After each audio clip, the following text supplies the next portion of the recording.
Hello बच्चों, मैं मनोज कुमार आप सभी को अपने इस YouTube वीडियो में स्वागत करते हैं। तो प्यारे बच्चों, आज की इस वीडियो में हम पढ़ने वाले हैं क्लास 10th सब्जेक्ट मैथ। पाठ का नाम है त्रिभुज। ठीक है। तो बच्चों, आप लोगों ने क्लास 9th में सर्वांगसम त्रिभुज पढ़ा था। तो सर्वांगसम त्रिभुज पढ़ा था, तो आज हम सबसे पहले जो है ना सर्वांगसम आकृतियां समझेंगे। ठीक है। सर्वांगसम आकृतियां समझने से पहले हम सर्वांगसम शब्द का अर्थ जानेंगे। ठीक है। तो यहां पर लिखते हैं सर्वांगसम। सर्वांगसम, सर्वांगसम आकृतियां, सर्वांगसम आकृतियां।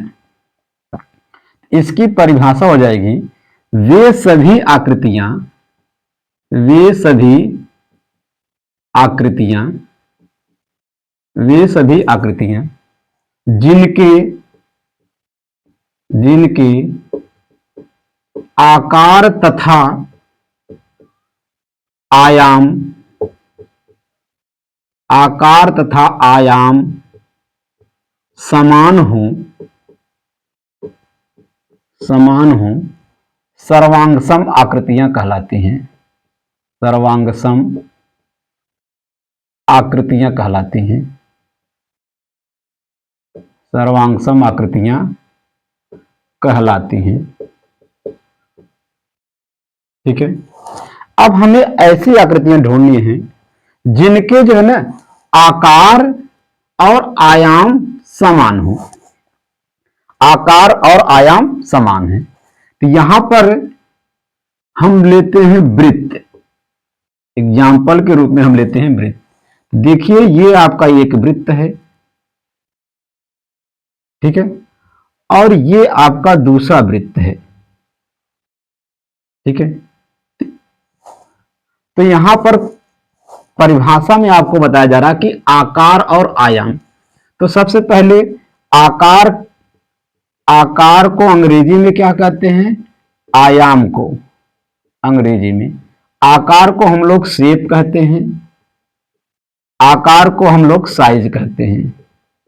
ठीक है। आकार का मतलब होता है, शेप को हम कह सकते हैं भैया रूप होता है, रूप मतलब कि रूप जो है समान हो। और आयाम का मतलब होता है उसका साइज जो है, साइज में यहां पर देखेंगे कि दोनों का, ये दोनों वृत्त हैं, दोनों का आकार एक जैसा है और आयाम, आयाम भी एक जैसा है। आयाम का मतलब देखिए, ये वृत्त का व्यास है और ये वृत्त का व्यास है। ठीक है। इस वृत्त का व्यास मान लेते हैं AB है, इस वृत्त का व्यास आपका CD है। अगर इस वृत्त का व्यास जो है 10 सेंटीमीटर है तो इस वृत्त का भी व्यास 10 सेंटीमीटर है। अब यहां पर समझना कि ये दोनों आकृतियां सर्वांगसम कैसे हैं। तो आकार का मतलब होता है रूप, देखने में दोनों का रूप एक जैसा है। और इसका आयाम मतलब इसका व्यास इसके व्यास के बराबर। तो इसकी त्रिज्या कितनी हो जाएगी? इसकी त्रिज्या 5 सेंटीमीटर हो जाएगी और इसकी त्रिज्या हो जाएगी 5 सेंटीमीटर। तो इसकी त्रिज्या इसकी त्रिज्या के बराबर। तो आयाम में हम क्या क्या देखेंगे? इसका व्यास इसके व्यास के बराबर, इसकी त्रिज्या इसकी त्रिज्या के बराबर, इसकी परिधि इसकी परिधि इसकी परिधि के बराबर है। मतलब ये दोनों आकृतियां जो हैं आपकी जो है सर्वांगसम है। परंतु हम यहां पर देख रहे हैं कि भैया ये वृत्त ये है और एक वृत्त ये है और एक वृत्त ये है। ठीक है। तो यहां पर हम समरूप समझेंगे, समरूप, समरूप। ठीक है। तो समरूप देखेंगे तो यहां पर समरूप के लिए क्या कंडीशन है? समरूप के लिए क्या कंडीशन है? तो आकार और आयाम, तो आकार जो है समान होना चाहिए, आकार जो है समान, आयाम जो है समान ना हो, यह आवश्यक नहीं है कि समान हो। ठीक है। तो यहां पर देखते हैं कि यह वृत्त है तो इसकी त्रिज्या 1 सेंटीमीटर है और यह वृत्त है, इसकी त्रिज्या 2 सेंटीमीटर है। यह वृत्त है, इसकी त्रिज्या जो है 3 सेंटीमीटर है। अब देखिए समरूप आकृतियां किसी, जैसे कि सर्वांगसम आकृति की परिभाषा हो गई कि वे सभी आकृतियां जिनके आकार तथा आयाम समान हो सर्वांगसम आकृतियां कहलाती हैं। तो समरूप की परिभाषा हो सकती है कि वे सभी आकृतियां जिनके आकार समान हो तथा आयाम समान न हो। यह आवश्यक नहीं कि समान हो, समान भी हो सकती हैं और समान नहीं भी हो सकती हैं। ठीक है, समान है तो भी दिक्कत नहीं, समान नहीं है तो भी दिक्कत नहीं। यदि आयाम समान हो जाए, अगर ये आकृतियां अगर पहले ध्यान समझिए कि इसकी आकृति मतलब इसका आकार तीनों का आकार गोल गोल है।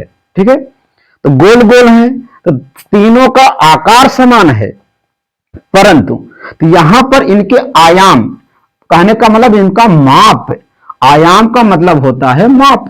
तो इनका माप, इनकी त्रिज्याओं की माप हम देखते हैं। इसकी त्रिज्या 1 सेंटीमीटर, इसकी त्रिज्या 2 सेंटीमीटर, इसकी त्रिज्या 3 सेंटीमीटर। इसके आयाम जो हैं भिन्न भिन्न हैं, इसके आयाम भिन्न भिन्न हैं। तो ये तीनों आकृतियां समरूप हैं परंतु सर्वांगसम नहीं है। ये दोनों आकृतियां सर्वांगसम हैं, तो सर्वांगसम आकृतियां समरूप हो सकती हैं। सर्वांगसम आकृतियां समरूप होती हैं और समरूप आकृतियां सर्वांगसम नहीं होती हैं। सर्वांगसम से समरूप की उत्पत्ति मानी जाती है।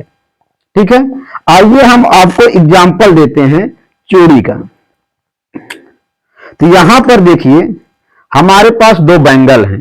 ठीक है, ये 2 चूड़ियां हैं। ठीक है, ये दोनों चूड़ियां देखिए, दोनों चूड़ियां जो है ना एक दूसरे के बराबर हैं, मतलब इसका आकार गोल है, इसका भी आकार गोल है। तो एक चूड़ी दूसरी चूड़ी को बराबर जो है ढक लेती है। तो कहने का मतलब है कि ये दोनों आकृतियां, ये दोनों चूड़ियां जो हैं समरूप भी हैं, मतलब दोनों का रूप एक जैसा है, समरूप भी है और एक दूसरे को ढक ले रही है। इसका मतलब ये सर्वांगसम भी है, ये सर्वांगसम और समरूप हैं। अब यहां पर 2 भिन्न भिन्न चूड़ियां हैं। ठीक है, अब यहां पर दोनों का रूप जो है एक जैसा है, दोनों का रूप एक जैसा है, परंतु एक चूड़ी दूसरी चूड़ी को जो है पूरा का पूरा नहीं ढक पा रहा। इसका मतलब है ये सर्वांगसम नहीं है, समरूप है।